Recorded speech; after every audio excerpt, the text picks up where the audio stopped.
もし恋人があなたを24時間監視していたら、2023年10月、オーストラリアニューサウスウェールズ州シドニー、21歳の女性リリー・ジェームスは友人との食事の最中、席に近づいてくるある人物の存在に気づき、その顔をしかめました。やあリリー、迎えに来たよ。その男性の名はポール・ティッセン。リリーと付き合って2週間の恋人でした。またなの？ポールが手にしていたスマホの画面に光っているのは、マップ上でリリーの位置情報を示す青い点。リリーはスマホの GPS をポールに共有するよう強いられており、彼は友人といる時も予告なしにたびたび現れるのです。事情を知らない友人は優しい彼氏ねと笑いますが、リリーはうんざりしていました。この日から3週間後、リリーはポールに別れを告げます。そしてその後、彼女はトイレの個室で顔をぐちゃぐちゃに潰された状態で発見されるのです。恋人から常に監視され、執着の末に殺されてしまった女性。約1ヶ月の交際期間で男が見せた異常行動の数々とは。その男にとって恋人の存在は自分を飾るためのステータスに過ぎなかったんです。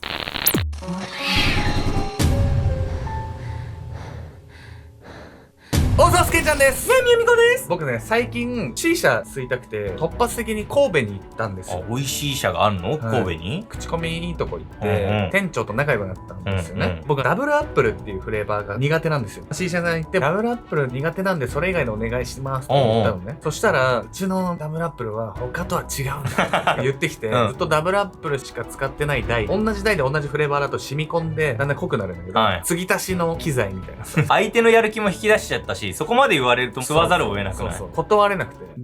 ダブルアップルでって言ってめっちゃ作ってくれる。炭とかもめっちゃ調整してくれて、ってしたら普通に苦手だった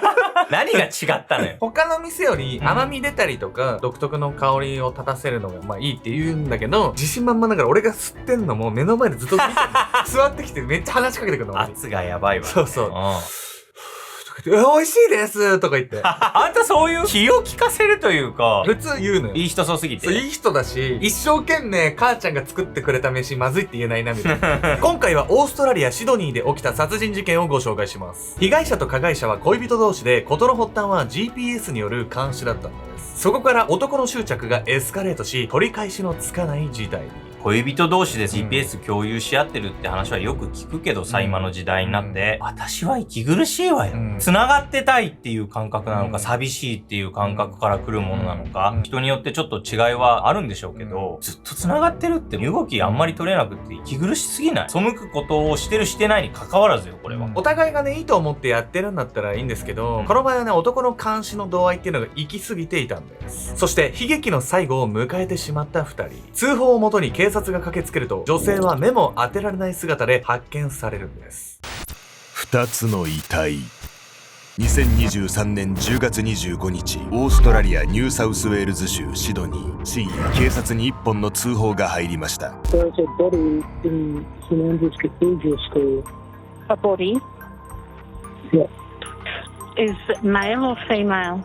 Female? Do you know who it is? No. I think someone should just go in there before people arrive in the morning.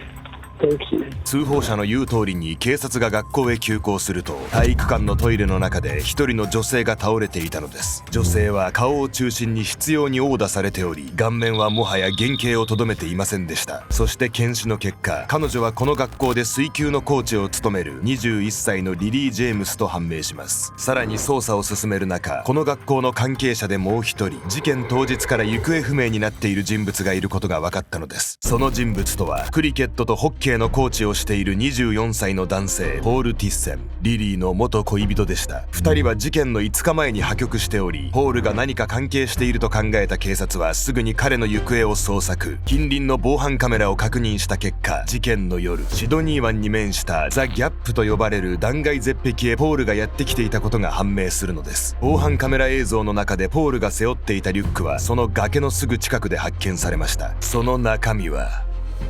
血のついたハンマーでした。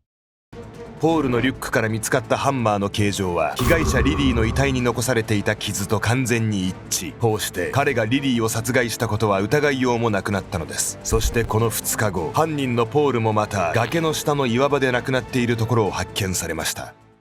局が原因で彼女も殺して自分も死のうってなったってことよね。それだけ執着してたってことこれは。そうなんですよ。実は2人はたった1ヶ月だけ交際してたんですけど、男はその短期間でも本当に怖すぎる執着っていうのを見せていたんです。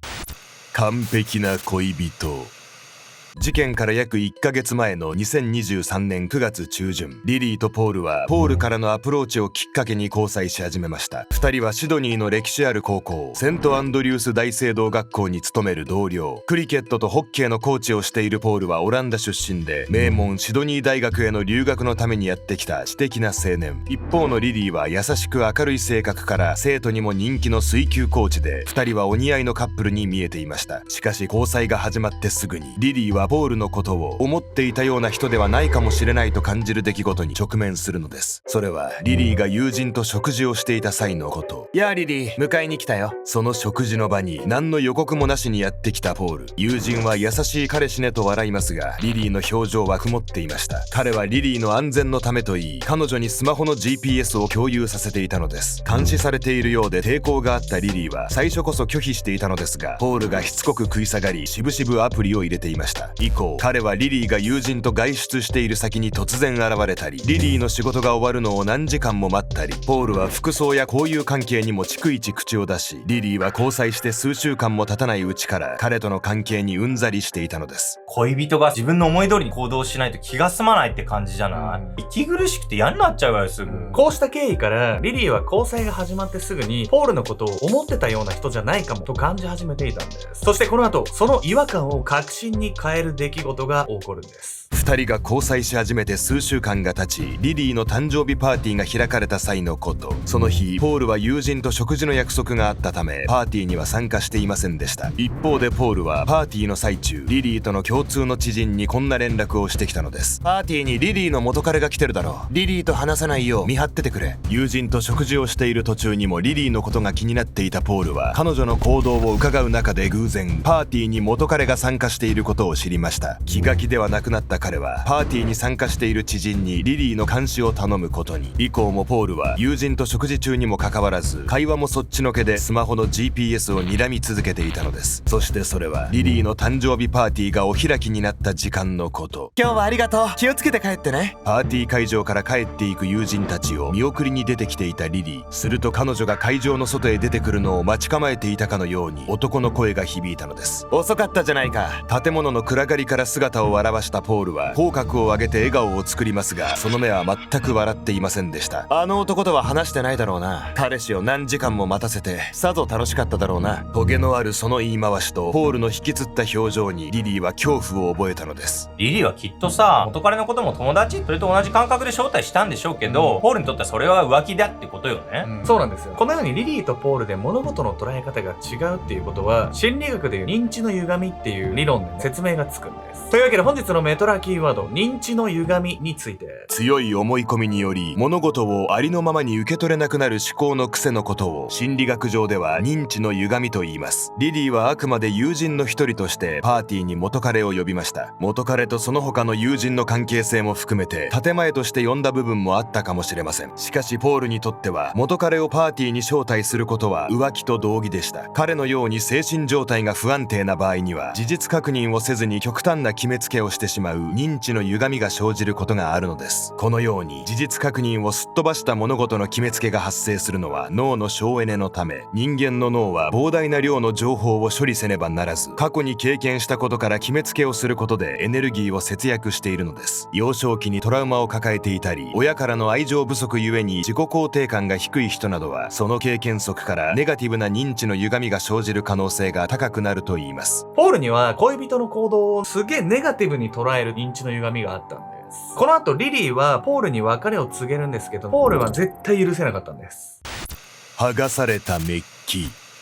ポールとの交際が始まって約1ヶ月後の2023年10月20日、リリーは学校の校庭で彼に別れを切り出しました。かねてからポールの嫉妬心を異常に感じていたリリー。誕生日パーティーの際の彼の振る舞いをきっかけにその違和感は確信に変わり、リリーはこれ以上付き合っていけないと思ったのです。嫌だ、絶対に別れない、僕らまだ付き合ったばかりじゃないか。話を聞いたポールは激高。リリーの言葉を遮るように一方的にまくし立て、怒りに任せて彼女を突き飛ばしました。しかし何を言わわれてもリリーが思いとどまることはなかったのです。2人はどうにか話を終わらせ、それぞれ帰路につきますが、ポールは腹の虫が収まらずにいました。その夜、薄暗い部屋の中、一人スマホを操作していた彼は友人たちにある写真を一斉送信。その写真は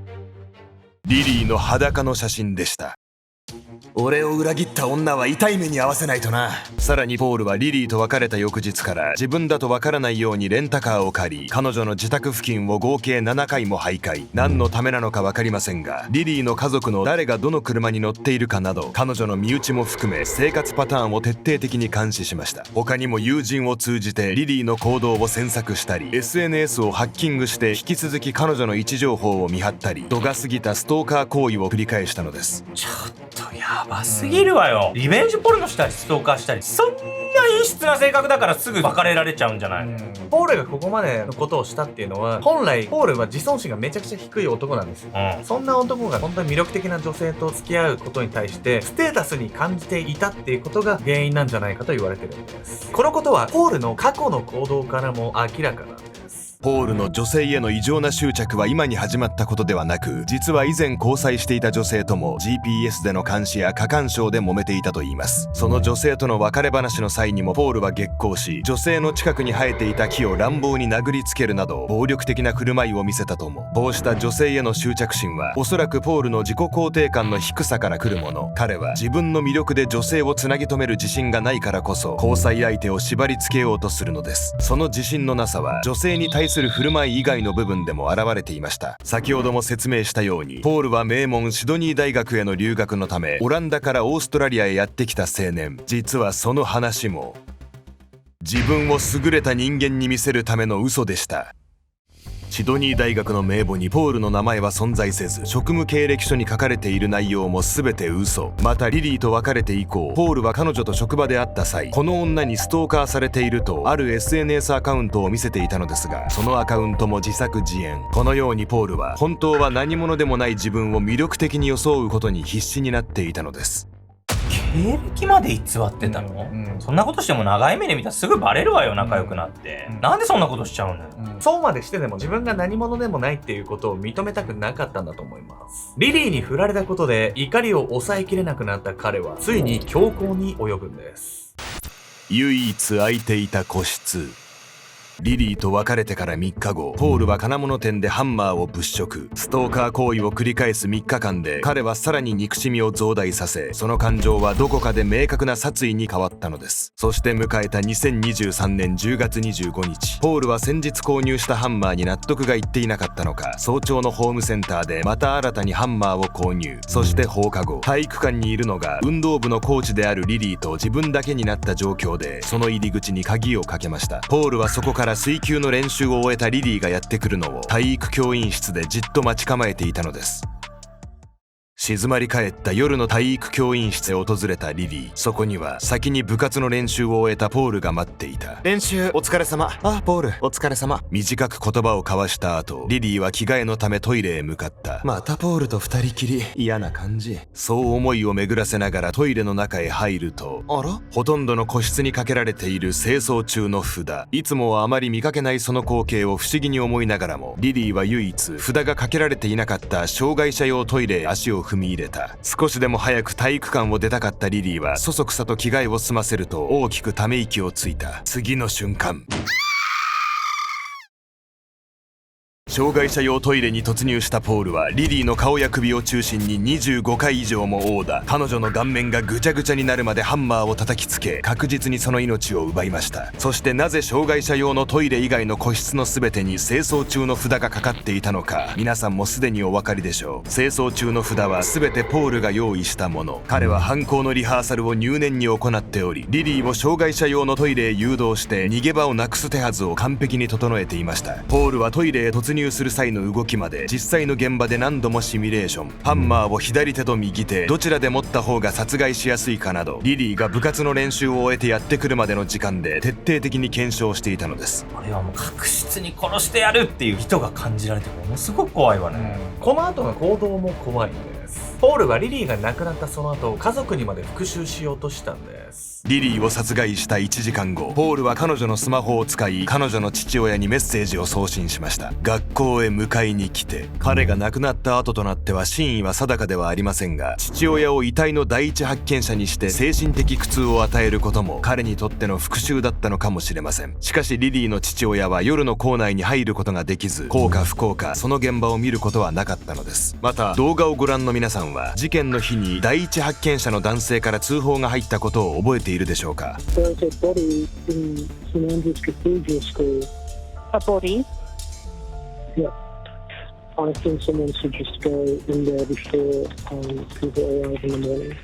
Thank you. 遺体を発見したにしては落ち着き払った様子のその男性。そう、実は彼はリリーを殺害したポール本人でした。この通報によりリリーの遺体が発見され、そして2日後に断崖絶壁で命を絶ったポールの姿も発見されたのです。死にたくなるほど振られたことが許せなかったのかしらね。そのプライドの高さっていうか自信のなさみたいなの共感できないわね、全然。ポールは魅力的な女性と付き合ったりとかすることで自分の自尊心とかプライドを満たそうとしていたんですが、結局振り向かなかったことで危害を加えるって最後は一番ダサいことしてますよね。事件から2年後の2025年3月、専門家による心因審問が開かれ、ポールの犯行動機は脆弱な自己意識と結論付けられました。常に完璧な自分という虚像を演じ続けたポール。そのイメージのもと交際にこぎつけたリリーに別れを告げられ、彼はイメージが崩壊してしまうことに耐えられなかったと考えられるのです。彼女を殺害し自身も命を絶ったことは、ポールが自尊心を保つための最後の抵抗だったのでしょう。審問の最終日、リリーの母ペタは法廷で涙ながらにこう訴えかけました。もし親が息子に女性を尊重し、そして拒絶を受け入れることを教えていないなら、それは女性を不幸にしているのと同じことだと思います。自尊心の低さゆえに完璧な自分を演じ、女性に異常なほどの執着を見せたポール。無理やりに縛り付けることが果たして相手の行為や幸せにつながることはあるのでしょうか。あなたは恋人から執着された経験がありますか？愛と執着の違いは一体何だと思いますか？